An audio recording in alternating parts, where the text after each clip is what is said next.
வணக்கம் happy traders zone viewers. நம்ம சேனலில் stock market, IPO, mutual fund, investment and trading பற்றின எஜுகேஷனல் கண்டென்ட் வீடியோ ஷேர் பண்ணிட்டு வந்துட்டு இருக்கோம். இது வரைக்கும் சேனலை சப்ஸ்கிரைப் பண்ணி சப்போர்ட் பண்ணிட்டு இருக்கிற எல்லா நண்பர்களுக்கும் என்னோட மனமார்ந்த நன்றி.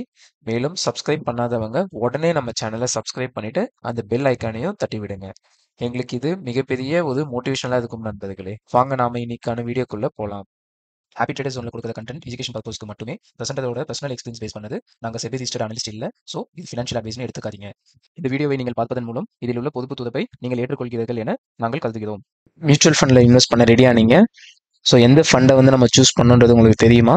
ஸோ ஈக்விட்டியா, டெப்டா, நம்ம லாங் டேர்மா இல்லை ஷார்ட் டேர்மா? ஸோ ஒன் பை ஒன்னா நம்ம வந்து இந்த வீடியோவில் வந்து கம்ப்ளீட்டாக எல்லாத்தையும் பிரேக் டவுன் பண்ணி அலசி ஆராய போதும். ஸோ நம்ம வீடியோக்குள்ள போகிறதுக்கு முன்னாடி ஒரு காமன் கிவ்அவே. நம்ம சேனலை சப்ஸ்கிரைப் பண்ண போது ஃபர்ஸ்ட் 1000 மெம்பர்ஸ்க்கு மட்டும் 1000 சப்ஸ்கிரைபர்ஸ்க்கு என்னுடைய மியூச்சுவல் ஃபண்ட் அண்ட் ஸ்டாக் இன்வெஸ்ட்மெண்ட்ஸோடைய போர்ட்ஃபோலியோ வந்து நான் ஷேர் பண்ணலாம் அப்படின்ட்டு இருக்கேன். ஸோ வாங்க இப்போ நம்ம வீடியோக்குள்ள போகலாம். ஸோ ஸ்டெப் 1, நம்மளுடைய இன்வெஸ்ட்மெண்ட் ஜேர்னியை வந்து நம்ம ஸ்டார்ட் பண்ணுறதுக்கு பிஃபோர் தான் நம்மளுடைய இன்வெஸ்ட்மெண்ட் ஜேர்னி வந்து ஒரு கோல் ஓரியன்டாக இருக்கணும். ஏன் அப்படின்னாக்கா நம்ம ஒன்றுமே நம்ம வந்து ஒரு கோல் ஓரியன்டாக எடுத்து பண்ணும்போது தான் அதை வந்து நம்ம வந்து ஒரு கன்சிஸ்டண்டாகவும் செய்வோம். ப்ளஸ் வந்து ஒரு அதை வந்து நம்மளுடைய ஒரு சீரியஸ்னஸ்னாவும் எடுத்து கண்டினியூஸாகவும் பண்ணுவோம் நம்ம. ஸோ நம்ம வந்து எந்த ஒரு கோலும் இல்லை அப்படின்னாக்கா நம்ம வந்து ஏதே வந்து டைவெர்ட் ஆகி போயிடுவோம். ஸோ அதனால நம்மளுடைய இன்வெஸ்ட்மெண்ட்ஸ்மே வந்து நம்ம ஸ்டாப் பண்ணுறதுக்கான பாசிபிலிட்டிஸ் நிறைய இருக்கு. ஸோ அதனால நீங்கள் இன்வெஸ்ட்மெண்ட் பண்ணணும், லைஃப் டைமுக்கு இன்வெஸ்ட்மெண்ட் பண்ணுற ஐடியாவில் இருக்கீங்க அப்படின்னாக்கா நீங்கள் உங்களோட லைஃப் டைமில் என்னென்ன கோல்ஸ் நீங்கள் அச்சீவ் பண்ண விரும்புறீங்க அப்படின்றத ஃபர்ஸ்ட் வந்து பிரேக் டவுன் பண்ணுங்க. ஸோ ஒவ்வொரு கோல்ஸாக வந்து பிரேக் டவுன் பண்ணிட்டு அதை வந்து நம்ம எப்படி வந்து அந்த கோல்ஸை வந்து நம்ம அட்டைன் பண்ணுறதுக்கு இன்வெஸ்ட்மெண்ட் பண்ணலான்ற மாதிரி நம்ம இப்போ பிளான் பண்ணணும். ஸோ உங்களுடைய கோல்ஸை வந்து நம்ம வந்து 3ஆக பிரிக்கலாம். ஒன்று வந்து என்னென்ன பார்த்தோம் அப்படின்னாக்கா ஸோ ஷார்ட் டேர்ம், நெக்ஸ்ட் வந்து என்னன்னாக்கா லாங் டேர்ம், அண்ட் ஃபைனலாக வந்து என்னன்னாக்கா அல்ட்ரா ஷார்ட் டேர்ம்ன்ற மாதிரி. அல்ட்ரா ஷார்ட் டேர்ம் அப்படின்னா என்னன்னாக்கா உங்களுக்கு உங்களுடைய ஃபண்டு வந்து ஒரு 10 டேஸ்ல ரெக்கவர்டு இருக்கு, 15 டேஸ்ல வித்தின் 1 மந்த்துக்குள்ள ரெக்கவர்மெண்ட் இருக்கு அப்படின்னாக்கா அதை வந்து நீங்க அல்ட்ரா ஷார்ட் டேர்ம் அப்படின்ற மாதிரி வச்சுக்கோங்க. அந்த மாதிரி ஃபண்ட்ஸை வந்து உங்களுக்கு வந்து ஒரு ஜஸ்ட் வந்து ஒரு லிக்விட் ஃபண்ட்ஸ் அந்த மாதிரி இதில் வந்து நம்ம வந்து இன்வெஸ்ட்மெண்ட் பண்ணோம் அப்படின்னாக்கா எப்போ நமக்கு ஃபண்டு வேணுமோ உடனே வந்து எடுத்துக்கலாம். ஸோ அடுத்தது வந்து பார்த்தீங்க அப்படின்னாக்கா ஷார்ட் டேர்ம் அப்படின்னு பார்க்கும்போது ஒரு 5 to 6 மந்த் இல்லை ஒரு 1 year ரேஞ்சில் நீங்கள் பிளான் பண்ணுறீங்க அப்படின்னாக்கா அதை வந்து நம்ம வந்து ஒரு ஷார்ட் டேர்ம் மாதிரி இது பண்ணலாம். அதுக்கு எக்ஸாம்பிள் என்ன அப்படின்னு பார்க்கும்போது நீங்கள் வந்து ஒரு சின்ன சின்ன வெக்கேஷன்ஸாக இருக்கலாம், இல்லை நீங்கள் எதனாச்சும் திங்ஸ் வாங்குற மாதிரி பிளான் பண்ணுறீங்க அப்படின்னாக்கா அது எல்லாமே ஷார்ட் டேர்மில் வரும். கன்சிடர் நீங்கள் வந்து ஒரு பைக் வாங்கணும்னு எக்ஸ்பெக்ட் பண்ணுறீங்க, இல்லைனாக்கா நீங்கள் வந்து ஒரு கார் வாங்கணும்னு நினைக்கிறீங்க, இல்லை அப்படின்னாக்கா ஒரு வெக்கேஷன் போகணும்னு ஆசைப்படுறீங்க. ஸோ இந்த மாதிரி சின்ன சின்ன திங்ஸ் எல்லாமே இருக்கும் இல்லைங்களா, இதெல்லாம் நீங்கள் பிளான் பண்ணுறீங்க அப்படின்னாக்கா ஸோ நம்மளுடைய மியூச்சுவல் ஃபண்ட்ஸ் மூலிமா நீங்கள் இதெல்லாமே வந்து அட்டைன் பண்ண முடியும் பை ஷார்ட் டேர்ம் டியூரேஷனில். அடுத்தது வந்து பார்த்தீங்கன்னாக்கா லாங் டேர்ம்.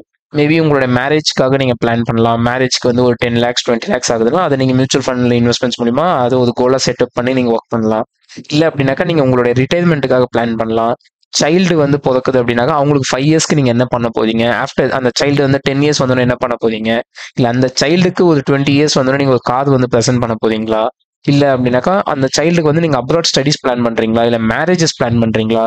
ஸோ இந்த மாதிரி வந்து அந்த உங்களோட சைல்டோ இல்லை உங்களுடைய லைஃப் பார்ட்னரோ இல்லைனாக்கா உங்களோட ரிட்டைர்மெண்ட்டுக்கு நீங்கள் என்ன பண்ணணும்னு ஆசைப்படுறீங்களோ இது எல்லாமே பார்த்தீங்கன்னாக்கா ஒரு லாங் டேர்ம். ஏன் நம்ம இதை லாங் டேர்ம் சொல்கிறோன்னாக்கா இந்த டியூரேஷன் வந்து நமக்கு ஒரு 5 to 10 years இல்லை 15 years இல்லை 20 or 30 years வரைக்கும் நமக்கு வந்து டைம் லைன் இருக்கும். ஸோ அதனால இதை வந்து நம்ம வந்து லாங் டேர்ம் அப்படின்னு வந்து நம்ம இது பண்ணுறோம். ஸோ உங்களுடைய கோல் என்னவா இருக்கோ அது வந்து என்ன பண்ணும் அப்படின்னாக்கா எந்த மாதிரி ஃபண்ட் டைப் நீங்கள் சூஸ் பண்ணணும் அப்படின்றதுக்கு டெஃபினட்டாக அது வந்து உங்களுக்கு சப்போர்ட் பண்ணும் நண்பர்களே. ஏன் அப்படின்னாக்கா ஒரு சில ஷார்ட் டேர்ம் கோல்ஸ் பார்த்தோம் அப்படின்னாக்கா ஷார்ட் டேர்ம் கோல்ஸ்க்கு ஏற்ற மாதிரி நம்ம வந்து ஷார்ட் டேர்ம் ஃபண்ட்ஸ் வந்து அதில் இன்வெஸ்ட்மெண்ட் பண்ணணும். நம்மளுடைய கோல் வந்து லாங் டேர்மில் இருக்கு அப்படின்னாக்கா லாங் டேர்ம் ஃபண்ட்ஸில் வந்து நம்ம வந்து இது பண்ணலாம். ஏன்னா ஒரு சில ஃபண்ட்ஸ் வந்து லாங் டேர்மில் பார்க்கும்போது நல்லா வந்து பெர்ஃபார்ம் பண்ணுவாங்க, ஒரு சில ஃபண்ட்ஸ் வந்து ஷார்ட் டேர்மில் வந்து நல்லா பெர்ஃபார்ம் பண்ணிட்டு இருப்பாங்க. ஸோ நம்மளுடைய ஃபர்ஸ்ட் அல்டிமேட் எய்ம் என்னவா இருக்கணும்னாக்கா நம்மளுடைய கோல் வந்து டிஃபைன்டாக இருக்கணும். அந்த கோலோட டியூரேஷனை வந்து நம்ம வந்து டிஃபைன் பண்ணணும். அந்த 2 பாயிண்ட் வந்து நம்மளுடைய எந்த மாதிரி ஃபண்ட் டைப்க்கு நம்ம போகணும், எந்த மாதிரி ஃபண்ட் டைப்பை நம்ம வந்து அவாய்ட் பண்ணணுன்றதுல ஒரு வழிகாட்டியாக நமக்கு யூஸ் ஆகும். ஸோ நெக்ஸ்ட் பாயிண்ட் என்ன அப்படின்னாக்கா உங்களோட ரிஸ்க் அப்பிடேட் வந்து நீங்கள் வந்து தெரிஞ்சிருக்கணும். ஏன் அப்படின்னாக்கா உங்களுக்கு வந்து எவ்வளோ இன்கம் வருது, எவ்வளோ வந்து உங்களோட எக்ஸ்பெண்டிச்சர்ஸ் இருக்கு, ஸோ உங்களுக்கு வந்து ஆல்ரெடி எவ்வளோ அசட்ஸ் இருக்கு அண்ட் எவ்வளோ லோன்ஸ் ஆர் டெப்ட், நீங்கள் எவ்வளோ லோன்ஸில் இருக்கீங்க, எவ்வளோ இஎம்ஐஸ் கட்டிட்டு இருக்கீங்க. ஸோ நீங்கள் வந்து சிங்கிள் ஏர்னிங் பர்சனா இல்லை உங்கள் ஃபேமிலியில் வந்து டபுள் ஏர்னிங் பர்சனா. ஸோ இதெல்லாமே பேஸ் பண்ணி தான் உங்களோட ரிஸ்க் அப்பிடேட் வந்து இருக்கும். உங்களுடைய ஆல்ரெடி இருக்கிற இன்வெஸ்ட்மெண்ட்ஸ், ஆல்ரெடி இருக்கிற சேவிங்ஸ் அண்ட் உங்களுடைய ஃபியூச்சருக்கான ரெக்குயர்மெண்ட் இது எல்லாமே நீங்கள் வந்து டிஃபைன் பண்ணணும். ஸோ இது எல்லாமே வந்து நீங்கள் ஒரு நோட் பேட் எடுத்து நோட் பண்ணுங்க. உங்களுக்கு என்னென்ன ஃபண்ட்ஸ் வர வேண்டியது இருக்குது, ஃபியூச்சர் எக்ஸ்பெக்டேஷன்ஸ் எவ்வளோ வந்து வர வேண்டிய பாசிபிலிட்டிஸ் இருக்குது, இது எல்லாமே எடுத்துனீங்க அப்படின்னாக்கா உங்களுக்கு வந்து ஒரு ரிஸ்க் அப்பிடேட் தெரிஞ்சிடும். ஸோ அதை பேஸ் பண்ணி நீங்கள் வந்து ஹை ரிஸ்க் ஹோல்டரா இல்லை மீடியம் ரிஸ்க்கா இல்லை நீங்கள் conservative low investment low risk டேக்கதா அப்படின்றத நீங்கள் டிஃபைன் பண்ண முடியும் உங்களால். அந்த ரிஸ்க்கு ஏற்ற மாதிரி நம்ம வந்து ஃபண்ட்ஸை வந்து இங்கே செலக்ட் பண்ணலாம். ஸோ ஹை ரிஸ்க் உங்களுடைய ப்ரொஃபைல் வந்து ஹை ரிஸ்க் ஏபிள் டு உங்களால் வந்து ஹை ரிஸ்க் எடுத்துக்க முடியும் அப்படின்ற பட்சத்தில் நீங்கள் இதே ஒரு ஸ்மால் கேப்போ இல்லைனாக்கா ஒரு செக்டாரல் ஃபண்ட்ஸோ நீங்கள் வந்து ப்ரொசீட் பண்ணலாம். பட் அகெயின் வந்து என்ன அப்படின்னாக்கா அங்கே நீங்கள் போதீங்க அப்படின்னாலுமே வந்து நீங்கள் ஒரு மினிமம் ஒரு 5 to 7 இயர்ஸ் வந்து நீங்கள் பிளான் பண்ணுற மாதிரி இருக்கணும். அப்போ தான் வந்து நம்ம வந்து ஸ்மால் கேப்போ இல்லை நீங்கள் ஒரு செக்டாரல் ஃபண்ட்ஸோ போக முடியும். ஏன் அப்படின்னா செக்டாரல் ஃபண்ட்ஸ் பொறுத்த வரைக்கும் ஒரு சில செக்டர்ஸ் வந்து நல்லா பெர்ஃபார்ம் பண்ணிகிட்டே இருப்பாங்க. சடனாக ஒரு 3 to 4 இயர்ஸ்க்கு வந்து அவங்க அண்டர் பெர்ஃபார்ம் பண்ணுவாங்க. ஸோ நீங்கள் அதில் இன்வெஸ்ட்மெண்ட் பண்ணிட்டு இருக்கீங்க அப்படின்னாக்கா குயிக்காக ஒரு 4 இயர்ஸ் 5 இயர்ஸ்க்கு அப்புறமா ஒரு 2 இயர்ஸ் 3 இயர்ஸ்க்கு அவங்க வந்து நல்லாவே வந்து சூப்பராக பெர்ஃபார்ம் பண்ணுவாங்க. ஸோ இந்த மாதிரி செக்டாரல் ஃபண்ட்ஸ் பொறுத்த வரைக்கும் அது வந்து ஒரு ரொட்டேஷனல் பேசிஸில் தான் வந்து நடந்துகிட்டு இருக்கும். ஸோ உங்களுடைய அந்த செக்டாரல் ஃபண்டுக்கான பேட் டியூரேஷன் அப்போ நீங்கள் வந்து பை பண்ணுவீங்க அண்ட் குட் டைம் அப்போ அந்த ஃபண்ட்ஸை வந்து நீங்கள் செல் பண்ணிட்டு எக்ஸிட் பண்ணுவீங்க. ஸோ அதுக்கான டைம்லைன் நம்ம கொடுக்கணும் இல்லைங்களா? அதுக்காக தான் வந்து மினிமம் ஒரு 7 to 10 இயர்ஸ் மாதிரி உங்கள் டைம்ஸ் டியூரேஷன் இருக்குது அப்படின்னும் போது நீங்கள் small cap or sectoral funds வந்து நீங்கள் ஃபோக்கஸ் பண்ணலாம்.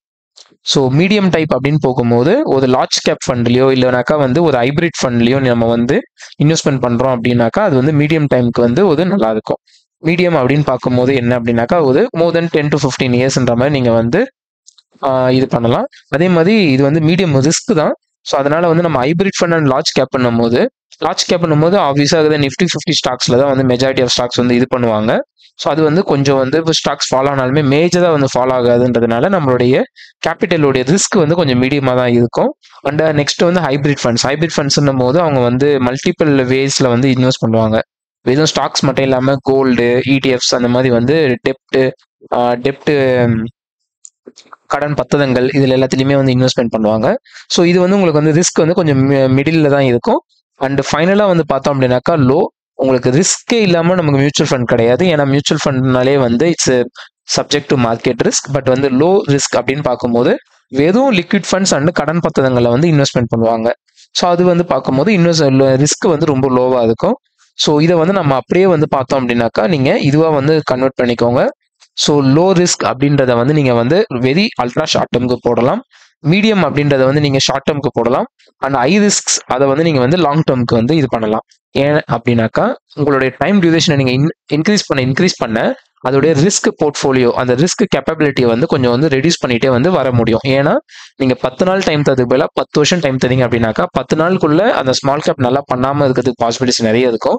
பட் ஒரு 10 வருஷம் இல்லை 20 வருஷம் 30 வருஷம் டைம்ல நீங்கள் தரீங்கன்னும் போது ஆப்வியஸாக வந்து ஒரு நல்ல பண்ணுறதுக்கான ஒரு பர்டிகுலர் ஒரு 1 or 2 இயர்ஸ் அந்த 30 இயர்ஸ்ல ஒரு பர்டிகுலர் 5 இயர்ஸோ இல்லை ஒரு 6 இயர்ஸ் ஆர் 7 இயர்ஸ் வந்து நல்லா அவுட் பெர்ஃபார்ம் பண்ணி மொத்த உங்களுடைய வெயிட்டிங் டியூரேஷனுமே வந்து அவங்க ஓவர் கம் பண்ணிடுவாங்க. ஸோ அதனால உங்களுடைய ரிஸ்க் எப்படியோ அதுக்கேற்ற மாதிரி உங்களுடைய ரிஸ்க் ப்ரொஃபைலிங் அசஸ் பண்ணுங்க. அதுக்கேற்ற மாதிரி நம்ம இங்கே இருக்கிற ஃபண்ட்ஸை வந்து சூஸ் பண்ணலாம். நெக்ஸ்ட் வந்து என்னென்ன ஃபண்ட் கேட்டகரிஸ் இருக்கு அப்படின்னு பார்த்தோம் அப்படின்னாக்கா ஃபர்ஸ்ட் வந்து ஈக்விட்டி. நம்மளுடைய க்ரோத் ஆஸ்பெக்டிவா வந்து இருக்கணும் அப்படின்னாக்கா நம்ம ஈக்விட்டி ஃபண்ட்ல வந்து இது பண்ணலாம். பட் ஆனால் வந்து அது ரிஸ்க்ஸ் வந்து கொஞ்சம் அதிகமாக தான் இருக்கும். நெக்ஸ்ட் வந்து ஹைபிரிட் பண்ணும்போது அவங்களுடைய போர்ட்ஃபோலியோ வந்து பேலன்ஸ்டாக இருக்கும் அண்ட் இன்வெஸ்ட்மெண்ட்டுக்கு ஏற்ற ரிஸ்க் வந்து கம்மியாக தான் இருக்கும். பட் வந்து பார்த்தீங்கன்னாக்கா உங்களுக்கு வர ரிட்டர்ன்ஸுமே வந்து பேலன்ஸ்டாக தான் இருக்கும். ஏன் அப்படின்னாக்கா நம்மளோட இன்வெஸ்ட்மெண்ட்டை வந்து ஈக்விட்டி, கோல்டு அப்படின்னு சொல்லி கொஞ்சம் சேஃப் இன்வெஸ்ட்மெண்ட்ஸ்லேயே இது பண்ணுறாங்க. ப்ளஸ் வந்து ஈக்விட்டியும் எக்ஸ்போஷர் வச்சிருப்பாங்க. ஆனால் ஈக்விட்டின்னு பார்க்கும்போது கம்ப்ளீட்டாகவே அவங்க ஈக்விட்டியில் தான் வச்சிருப்பாங்க எக்ஸ்போஷரை. ஒரு 1 or 2% மட்டும் அவங்க வந்து டெப்ட்டில் வச்சிருப்பாங்க. அதனால என்ன ஆகும் அப்படின்னாக்கா ஈக்விட்டியோடைய ஃப்ளக்சுவேஷன்ஸ்க்கு ஏற்ற மாதிரி நம்மளுடைய மியூச்சுவல் ஃபண்ட் ப்ரைஸுமே வந்து மேலே கீழே நல்ல வயலண்டாக மூவ் ஆகும். அடுத்தது வந்து டெப்ட்னு பார்க்கும்போது கடன் பத்திரங்கள், பாண்டு இது எல்லாமே வந்து டெப்ட்ல தான் வரும். இது வந்து ஒரு ஸ்டேபிள் ரிட்டர்ன் வந்து கொடுத்துட்டு இருக்கோம். பட் ஆனால் இது ஒரு இன்ஃப்ளேஷன் அட்ஜஸ்டட் இன்வெஸ்ட்மெண்ட் அமௌண்ட் தான் நம்ம வந்து பார்க்க முடியும். அடுத்து வந்து இஎல்எஸ்எஸ். இது வந்து என்ன அப்படின்னாக்கா tax savings funds. So Indian government படி நம்ம வந்து ஓல்டு ரெஜிமேல நீங்கள் இருக்கீங்க அப்படின்னாக்கா அண்டர் 80Cல நீங்கள் 1.5 lakhs வரைக்கும் டாக்ஸ் எக்ஸம்ஷன்ஸ் பண்ணிக்கலாம் by investing in the ELSS. இவங்களுமே வந்து ஈக்விட்டி ஃபண்ட்ஸ்ல தான் மெஜாரிட்டி இன்வெஸ்ட்மெண்ட் பண்ணுவாங்க. அண்ட் இதுல என்ன ஒரு ப்ராப்ளம் அப்படின்னாக்கா இந்த இஎல்எஸ்எஸ் ஸ்கீம்ஸ் பொறுத்த வரைக்கும் உங்களுடைய லாக்இன் பீரியட் வந்து 3 years. நீங்க இன்வெஸ்ட் பண்றீங்க அப்படின்னாக்கா நீங்க அதை கவர்மெண்ட் கிட்ட வந்து நீங்க வந்து டாக்ஸ் எக்ஸம்ஷனுக்காக காமிச்சிக்கலாம். பட் கண்டிப்பா நீங்க அதை 3 இயர்ஸ்க்கு லாக்இன் பண்ணியே ஆகணும். அண்ட் அடுத்ததா ஒன்று இருக்குது வந்து என்ன அப்படின்னாக்கா பாசிவ் இன்வெஸ்டிங் சொல்லுவாங்க. ஸோ இண்டெக்ஸ் ஃபண்ட்ஸ் வந்து இருக்கும். அதில் வந்து நம்ம வந்து இது பண்ணுறது அது வந்து எப்படின்னாக்கா இப்போ நிஃப்டி 50 அப்படின்னாக்கா நீங்கள் நிஃப்டி 50ல் அப்படியே இன்வெஸ்ட்மெண்ட் பண்ணுவீங்க. நிஃப்டி 50 வச்சு இருக்கிறத மியூச்சுவல் ஃபண்ட்ஸில் வந்து இன்வெஸ்ட் பண்ணுவீங்க. ஸோ நிஃப்டி 50 வந்து எப்படி பெர்ஃபார்ம் பண்ணுதோ அதுக்கேற்ற மாதிரி உங்களுடைய பாசிவ் இன்வெஸ்டிங் வந்து அதுக்கு பேர் தான் வந்து பாசிவ் இன்வெஸ்டிங். அண்ட் நிஃப்டி 50யோட பெர்ஃபார்மன்ஸுக்கு ஏற்ற மாதிரி உங்களுடைய ரிட்டர்ன்ஸும் இருக்கும். உங்களால் வந்து மார்க்கெட்டை பர்ஃபெக்டாக டைமிங் பண்ண முடியும். நீங்க வந்து technically you are strong and மார்க்கெட்டை வந்து எங்கேருந்து மார்க்கெட்டை ஹை மூவ் ஆகும் லோ மூவ் ஆகுன்றது உங்களால் ஃபைண்ட் அவுட் பண்ண முடியும் அப்படின்னாக்கா ஸோ நிஃப்டி வந்து ஒரு 8% இப்போ ஆனமுக்கு வந்து மூவ் ஆனால் கூட உங்களால் 18% 20% கூட அதே 8% மூவ் ஆகுது நிஃப்டியில் வந்து ப்ராஃபிட் மேக் பண்ண முடியும். S, it's possible. பட் அதுக்கு நீங்கள் உங்களுடைய டெக்னிக்கலில் வந்து ஸ்ட்ராங்காக இருக்கணும். ஸோ நம்மளோட சேனலில் கோயிங் ஃபார்வர்ட் நம்ம technical analysis and fundamental analysis எல்லாத்தையும் பற்றியும் நம்ம வந்து பேச போதும். ஸோ உங்களுக்கான எஜுகேஷன் கண்டென்ட்டுமே நிறையவே நம்ம ப்ரொவைட் பண்ண போதும். ஸோ அதை பற்றி நீங்கள் எதுவும் வரி பண்ண வேணாம். ஸோ அடுத்த பாயிண்ட் வந்து கம்பேரிசன். ஸோ இப்போ நம்ம வந்து சோஃபார் வந்து நம்மளுடைய ரிஸ்க் அசஸ்மெண்ட் அண்டு நம்மளோட கோல் ஓரியன்ட் வச்சு பார்க்கும்போது நெக்ஸ்ட் வந்து நம்மளுடைய டியூரேஷன் வச்சு பார்க்கும்போது உங்களுக்கு வந்து ஒரு 500 மியூச்சுவல் ஃபண்ட்ஸ் இருந்ததுலேருந்து உங்களுக்கு வந்து இப்போ வந்து 5 to 6 மியூச்சுவல் ஃபண்ட்ஸ்ல வந்து நிற்கும். ஸோ அந்த 6ல் நம்ம எதை எடுக்கலாம் அப்படின்னு பார்க்கும்போது நீங்கள் இந்த மாதிரி மெட்ரிக்ஸ் எல்லாமே நீங்கள் வந்து கம்பேர் பண்ணி பார்க்கணும். ஒவ்வொரு மியூச்சுவல் ஃபண்டு 1 இயர்ல எவ்வளோ ரிட்டர்ன் கொடுத்துருக்காங்க, 3 இயர்ஸ்ல எவ்வளோ கொடுத்துருக்காங்க அண்ட் வந்து 5 இயர்ஸ்ல எவ்வளோ கொடுத்துருக்காங்க அப்படின்றத செக் பண்ணணும். இங்க இருக்கிற வேல்யூஸ் எல்லாமே வந்து நம்ம வந்து ஜஸ்ட் ஒரு எக்ஸாம்பிள் வேல்யூஸ் தான். இது எதுவும் டிஃபைன்டு வேல்யூஸ் கிடையாது. இவ்வளவு வேல்யூஸ் இருந்தால் குட்ன்ற மாதிரி. அடுத்து வந்து expense ratio. So expense ratio அப்படின்னாக்கா என்ன அப்படின்னாக்கா நம்மளுடைய மியூச்சுவல் ஃபண்டை வந்து ஒரு ஃபண்ட் மேனேஜர்ஸ் வந்து மேனேஜ் பண்ணுவாங்க. அந்த மியூச்சுவல் ஃபண்டுக்குள்ள என்னென்ன ஷேர்ஸ் என்னென்ன ஸ்டாக்ஸ் வந்து எவ்வளோ ப்ரொபோர்ஷன்ல இருக்கணும் அப்படின்றது எல்லாமே வந்து அந்த ஃபண்ட் மேனேஜர்ஸ் வந்து டிஃபைன் பண்ணுவாங்க. அவங்களுக்கான ஒரு ஃபீ, ஒரு சின்ன அமௌண்ட், அதுதான் வந்து இந்த எக்ஸ்பென்ஸ் ரேஷியோ. ஸோ அவங்க வந்து என்னென்ன பண்ணுவாங்க அப்படின்னாக்கா அவங்க வந்து ஃபண்டமெண்டல் அனலைசிஸ் பண்ணுவாங்க. ஸ்டாக்ஸை வந்து அவங்க அனலைஸ் பண்ணுறதுக்கான ஒரு சில டூல்ஸ், அவங்களுடைய இன்கம்ஸ், அவங்களுடைய சேலரி அண்ட் ஆர்கனைசேஷன், இந்த மாதிரி வந்து நிறைய வந்து எக்ஸ்பென்சஸ் இருக்கும் அந்த மியூச்சுவல் ஃபண்ட் ஹவுஸ்க்கு. அவங்க எல்லாமே வந்து இந்த மாதிரி கலெக்ட் பண்ணுறது ஒரு சின்ன எக்ஸ்பென்ஸ் ரேஷியோலேருந்து தான் அவங்க வந்து ரன் பண்ணுறாங்க மியூச்சுவல் ஃபண்ட் ஹவுசஸை. அடுத்து வந்து என்ன அப்படின்னாக்கா ஏயுஎம், அசெட்ஸ் அண்டர் மேனேஜ்மெண்ட். அப்படின்னா என்ன அப்படின்னாக்கா இட்ஸ் அ கைண்ட் ஆஃப் ஒரு டோட்டல் கேபிட்டல். மொத்தமா இந்த மியூச்சுவல் ஃபண்டு அவங்களுடைய ஃபண்டு எவ்வளோக்குள்ள வந்து அவங்க வந்து இது பண்ணி வச்சிருக்காங்க. ஸோ எவ்வளோ அசெட்ஸ் வந்து அவங்க எவ்வளோ கேபிட்டல் வந்து இந்த மியூச்சுவல் ஃபண்டு இதில் வந்து நேம்ல வந்து இது பண்ணியிருக்காங்க அப்படின்றதான் வந்து asset under management. So expense ratio பொறுத்த வரைக்கும் அது எவ்வளோக்குள்ள கம்மியாக இருக்கோ அது வந்து நல்லது. ரிட்டர்ன்ஸ் பொறுத்த வரைக்கும் எவ்வளோக்குள்ள அதிகமாக இருக்கோ அது நல்லது. பட் இது வந்து ரிட்டர்ன்ஸ் பொறுத்த வரைக்கும் சம்டைம்ஸ் ஒரு சில மியூச்சுவல் ஃபண்ட்ஸ் வந்து பர்டிகுலர் டியூரேஷன்ல வந்து நல்லா பெர்ஃபார்ம் பண்ண மாட்டாங்க. பட் நெக்ஸ்ட் இயர் போகும்போது அவங்க வந்து அவுட் பெர்ஃபார்ம் பண்ணுவாங்க, நல்லா சூப்பராகவே பண்ணுவாங்க. ஸோ அதனால இன்னைக்கு வந்து ஒரு மியூச்சுவல் ஃபண்ட் நல்லா ரிட்டர்ன்ஸ் கொடுக்குறாங்கன்றதுக்காக அவங்களே வந்து ஃபியூச்சர்லையும் கொடுப்பாங்க அப்படின்னு நம்ம சொல்ல முடியாது. அதே மாதிரி இன்னைக்கு ஒருத்தவங்க வந்து ஒரு ரிட்டர்ன்ஸ் வந்து கம்மியாக தராங்கன்றதுக்காக அவங்க ஃபியூச்சரில் நல்லா தர மாட்டாங்க அப்படின்னு சொல்ல முடியாது. ஏன் அப்படின்னாக்கா ஒவ்வொரு மியூச்சுவல் ஃபண்டோடைய ஸ்டாக் செலெக்ஷனும் ஒவ்வொரு தொலைநோக்கு பார்வையோட அவங்க பண்ணியிருப்பாங்க. ஒரு சில பேர் ஐடியில் அதிகமாக எக்ஸ்போஷர் வச்சிருப்பாங்க, ஒரு சில பேர் வந்து பேங்கிங்ல வச்சிருப்பாங்க. அப்படி இருக்கும்போது ஐடி வந்து நல்லா பெர்ஃபார்ம் பண்ணாது ஒரு ஃபியூ இயர்ஸ்க்கு. சடனாக ஐடி நல்லா பெர்ஃபார்ம் பண்ணும்போது இந்த மியூச்சுவல் ஃபண்ட்ஸ் நல்லா பெர்ஃபார்ம் பண்ணுவாங்க. ஃபியூ இயர்ஸ்க்கு வந்து பேங்கிங் நல்லா பண்ண மாட்டாங்க. அப்போ அந்த ஆல்ரெடி இருக்கு பேங்கிங்ல இப்போ நல்லா பண்ணிட்டு இருக்கிற ஃபண்ட்ஸ் வந்து அந்த டைம்ல வந்து அவங்களால பெர்ஃபார்ம் பண்ண முடியாது. இந்த மாதிரி வந்து ரொட்டேஷனல் பேசிஸ்ல தான் வந்து மியூச்சுவல் ஃபண்ட்ஸ் வந்து எல்லாமே வந்து ப்ராஃபிட்ஸ் அண்ட் அவங்களுடைய அவுட்கம் பர்சன்டேஜஸ் வந்து வேரி ஆகிட்டே தான் இருக்கும். ஓகே, அசெட்ஸ் அண்டர் மேனேஜ்மெண்ட் பொறுத்த வரைக்கும் இது வந்து அதிகமாக இருக்குது அப்படின்னாக்கா நிறைய மெம்பர்ஸ் நிறைய மக்கள் வந்து அந்த மியூச்சுவல் ஃபண்டில் வந்து நிறைய கேபிட்டலை வந்து இன்வெஸ்ட் பண்ணுறாங்க அப்படின்றதா மீனிங். ஸோ இது வந்து ஹையர் இஸ் தி பெஸ்ட். அடுத்து வந்து ஃபண்ட் மேனேஜரோடைய எக்ஸ்பீரியன்ஸ். அவங்களுக்கு வந்து ஒரு மேக்ஸிமம் வந்து மினிமம் ஒரு 10 years அண்ட் அபோவ் இருக்கு அப்படின்னாக்கா it's a very good fund manager experience அப்படின்னு நம்ம வந்து பார்க்கலாம். ஏன் அப்படின்னாக்கா ஒரு ஃபண்ட் மேனேஜர் பொறுத்த வரைக்கும் அவங்களுக்கு வந்து ஒரு 10 years எக்ஸ்பீரியன்ஸ் இருக்கும்போது அவங்க அந்த டொமைன்ல வந்து ஒரு எக்ஸ்பர்ட்டா இருப்பாங்க. அவங்க பலவிதமான மார்க்கெட் டவுன்ஸ் அண்ட் அப்ஸை வந்து பார்த்துருப்பாங்க. இப்படி இருக்கும்போது ஒரு மார்க்கெட் டவுன் அது அப் இல்லை ஒரு ஸ்டாக்ல ஒரு நெகட்டிவ் நியூஸ் வருது இல்லை ஒரு நெகட்டிவ் ரிசல்ட்ஸ் போஸ்ட் பண்றாங்க அப்படின்னாக்கா அவங்க குயிக்கா ரியாக்ட் பண்ணுவாங்க. அதுக்கு வந்து அந்த எக்ஸ்பீரியன்ஸ் வந்து நமக்கு வந்து கன்ஃபார்ம் ரெக்வயர்டு. அது மட்டும் இல்லாம நாம எக்ஸ்பென்ஸ் ரேஷியோ நம்ம கொடுக்குறோம். அப்படி இருக்கும்போது higher the experience higher the returns we can expect. Next வந்து எக்ஸிட் லோட். நம்ம வந்து சடனா வந்து ஒரு மியூச்சுவல் ஃபண்டை பை பண்ணதுக்கு அப்புறமா இந்த மியூச்சுவல் ஃபண்ட் என்ன பண்ணுவாங்கனாக்கா சேம் டே நீங்க என்னைக்கு வாங்குறீங்களோ சேம் டே நெக்ஸ்ட் டே உடைய அந்த என்ஏவில வந்து உங்களுக்கு வந்து மியூச்சுவல் ஃபண்ட் அலோகேஷன்ஸ் வந்து அந்த பண்ணிடுவாங்க. இந்த மியூச்சுவல் ஃபண்டில் நீங்கள் இவ்வளோ அமௌண்ட்டுக்கு வந்து மியூச்சுவல் ஃபண்ட் ஹோல்ட் பண்ணுறீங்கன்னு சொல்லி அலோகேட் பண்ணிடுவாங்க. ஸோ நம்மளுடைய டெய்லி இன்வெஸ்ட்மெண்ட் அமௌண்ட்டை பேஸ் பண்ணி தான் அவங்களுடைய ஸ்ட்ராட்டஜிக்கல் பிளான்ஸ் இருக்கும், ஃபியூச்சர் பிளான்ஸ். நம்ம கிட்ட இவ்வளோ ஃபண்ட்ஸ் வருது, இதை வந்து நம்ம இப்படி இப்படி அலோகேட் பண்ணலாம் அப்படின்ற ஒரு ஃபியூச்சர் பிளான்ஸ் இருக்கும். ஸோ சடனாக வந்து எல்லாருமே வந்து அந்த மியூச்சுவல் ஃபண்ட் எக்ஸிட் பண்ணிட்டு வெளில போனாங்க அப்படின்னாக்கா கம்பெனிக்கு வந்து அந்த கேஷ் வெளியில் அவுட்ஃப்ளோ இருக்கும் போது கொஞ்சம் வந்து மேனேஜ் பண்ணுறது டிஃபிகல்ட். அந்த ரீசனுக்காக ஒரு சின்ன ஃபீயாக வந்து அவங்க வைப்பாங்க. அதுதான் வந்து எக்ஸிட் லோடு. நீங்கள் எக்ஸிட் பண்ணுறீங்க அந்த மியூச்சுவல் ஃபண்ட் அப்படின்னாக்கா அது வந்து எக்ஸிட் லோடு அப்படின்னு சொல்லுவாங்க. ஒரு சில லிக்விட் ஃபண்ட் எல்லாமே பார்த்தீங்க அப்படின்னாக்கா 15 days அண்ட் அபோவ் நீங்கள் போயிட்டீங்கன்னாக்கா எக்ஸிட் லோடு வந்து 0வா இருக்கும். ஒரு சில ஃபண்ட்ஸ் வந்து 6 months அப்புறம் நீங்கள் வெளியில் போதீங்க அப்படின்னாக்கா எக்ஸிட் லோடு கம்மியாக இருக்கும். ஒரு சில ஃபண்ட்ஸ் வந்து to 1 year or 2 years வரைக்கும் எக்ஸிட் லோடு வந்து ஒரு 1% இல்லைனாக்கா ஒரு 0.5 வரைக்கும் வச்சிருப்பாங்க. ஸோ கன்சிடர் உங்களால் வந்து ஒரு 1 yearக்குள்ள 10%, 20% பண்ண முடியுது அப்படின்னாக்கா இந்த எக்ஸிட் லோடுன்றதை பற்றி நம்ம வரி பண்ணாமல் நீங்கள் வெளியில் வருதுன்னா கூட எடுத்துகிட்டு வந்துடலாம். So and our 5th step, direct versus regular plans. So இப்போ வந்து டைரக்ட் பிளான்னா என்ன, ரெகுலர் பிளான்னா என்ன அப்படின்னு பார்த்தீங்கன்னாக்கா, ஸோ சேம் லைக் ஸ்டாக்ஸ், நீங்களே போயிட்டு ஒரு ஸ்டாக்கை வாங்குறீங்க அப்படின்னாக்கா அது வந்து டைரக்ட் பிளான். இதுவே வந்து இன்னொரு ஒரு ஃபினான்ஷியல் அட்வைஸரை வந்து நீங்கள் வந்து வச்சு அந்த ஃபினான்ஷியல் அட்வைஸர் மூலிமா நீங்கள் மியூச்சுவல் ஃபண்டை வாங்குறீங்க அப்படின்னாக்கா அது வந்து regular plan. So direct plan பொறுத்த வரைக்கும் உங்களுடைய காஸ்ட் வந்து ரொம்பவே கம்மியாக இருக்கும். அண்ட் ஒரு சில ஆப்ஸ் இருக்குது, என்னென்னு பார்த்தீங்கன்னாக்கா ஜிரோதாவுடைய காயின், க்ரோ, ஐஎன்டி மணி, இவங்க எல்லாருமே வந்து டைரக்ட் பிளான்ஸை வந்து ப்ரொவைட் பண்ணுற applications, kind of discount brokers. அடுத்து இந்த சைடில் நம்ம பார்த்தோம்னாக்கா ரெகுலர் பிளான்ஸ். இவங்க வந்து என்ன பண்ணுவாங்கனாக்கா ஒரு அட்வைசரியாக இருப்பாங்க, நமக்கு நம்மளுடைய ஃபேமிலி கூட அட்டாச்சாக இருந்து நம்ம ஃபேமிலியில் இருக்கிற இன்ஃப்ளோ அண்ட் அவுட் ஃப்ளோ, நம்மளோட ஃபேமிலியோடைய ரிஸ்க்கு, நம்மளால நம்ம ஃபேமிலிக்கு எப்படி இருக்காங்க, எல்டர்லி பீப்புள் இருக்காங்களா, எத்தனை பேர் இன்கம், எவ்வளோ மெம்பர்ஸ் இருக்காங்க, அதெல்லாம் பேஸ் பண்ணி எவ்வளோ ரிஸ்க், ஸோ அந்த இண்டிவிஜுவலோடைய ரிஸ்க் அசஸ்மெண்ட் அவங்க பண்ணி அதுக்கேற்ற மாதிரி வந்து அவங்க வந்து மியூச்சுவல் ஃபண்ட்ஸை வந்து அட்வைஸ் பண்ணுவாங்க. அதுதான் வந்து அட்வைசர். இதுக்கு வந்து அவங்க நிசம் சர்டிஃபிகேஷன் எல்லாம் முடிச்சிருக்கணும். அப்போதான் வந்து மியூச்சுவல் ஃபண்ட் அட்வைசராக இருக்க முடியும். ஸோ நீங்கள் வந்து ஒரு லாங் டேர்ம் பர்ஸ்பெக்டிவ் வந்து மியூச்சுவல் ஃபண்ட் இது வந்து நீங்கள் வந்து ஸ்டார்ட் பண்ணுறீங்க, இன்வெஸ்ட் பண்ணுறீங்க அப்படின்னாக்கா நீங்கள் லாங் டேர்ம் போறீங்க அப்படின்னாலே கண்டிப்பாக வந்து ஒரு மியூச்சுவல் ஃபண்ட் அட்வைசரை வச்சு நீங்கள் பண்ணுறதா வந்து ஒரு ப்ரொஃபஷனலாக இருக்கும். எவ்வளோ பெரிய பிஸ்னஸ் மேனாக இருந்தாலுமே அவங்க ஒரு ப்ரொஃபஷனலை வந்து ஹையர் பண்ணி தான் வந்து அவங்களுடைய கம்பெனியை வந்து ப்ராஃபிட்டபிள் வேல கொண்டு போவாங்க.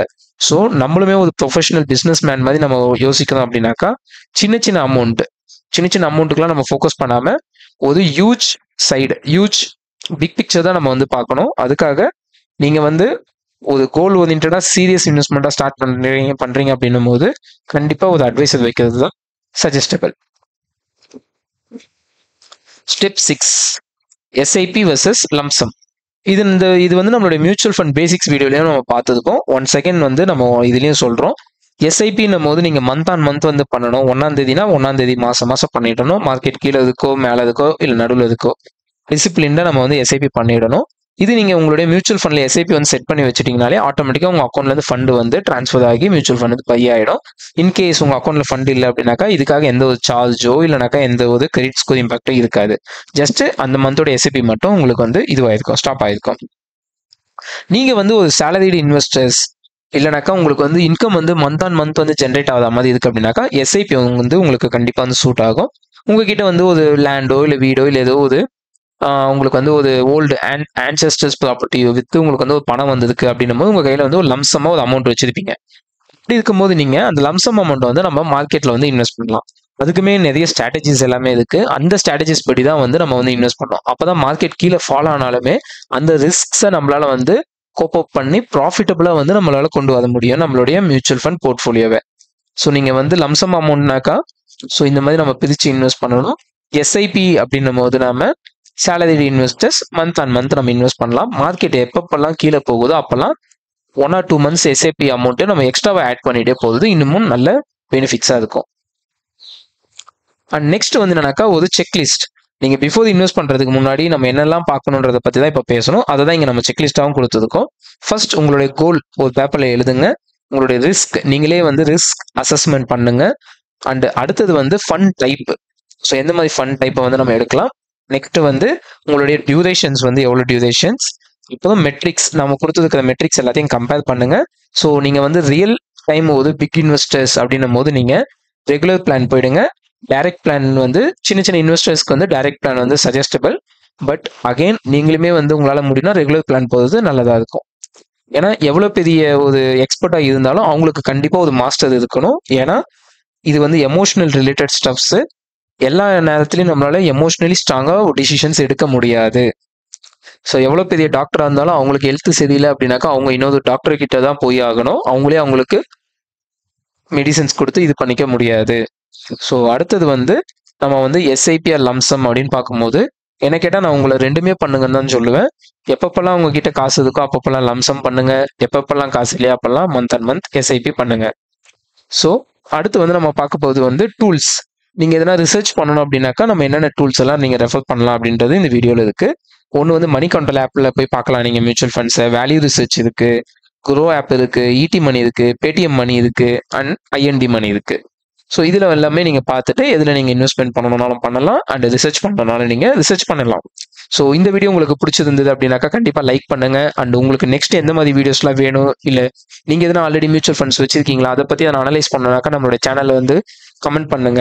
அண்ட் இந்த வீடியோ உங்களுக்கு பிடிச்சிருக்குனாக்கா கண்டிப்பாக இதை நீங்கள் ஷேர் பண்ணிட்டு நம்மளோட சேனலையும் சப்ஸ்கிரைப் பண்ணி ஃபர்ஸ்ட் 1000 மெம்பர்ஸ் ஆகிடுங்க. அண்ட் என்னுடைய மியூச்சுவல் ஃபண்டோடைய இன்வெஸ்ட்மெண்ட் போர்ட்ஃபோலியோ அண்ட் என்னுடைய ஸ்டாக் இன்வெஸ்ட்மெண்ட் போர்ட்ஃபோலியோவை பார்க்கறதுக்கு ரெடி ஆயிடுங்க. நன்றி நண்பர்களே.